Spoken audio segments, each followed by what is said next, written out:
Une rumeur tenace circule. Sous Moscou, il y aurait un réseau de tunnels ultra secrets. On leur donne le nom de métro 2.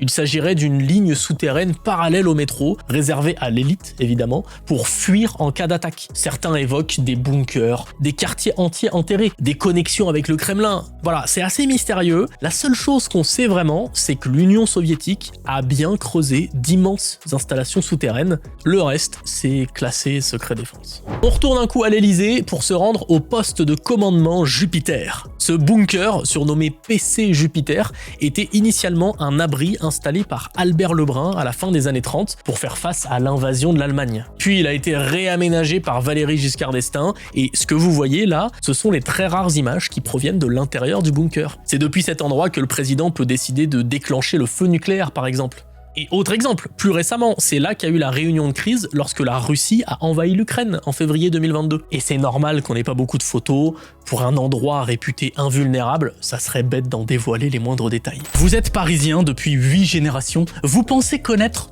tous les secrets de la capitale. Alors allez-y, dites-moi si vous savez là ce que sont ces 5 dalles qu'il y a au sol entre la rue de la Roquette et la rue de la Croix-Faubin.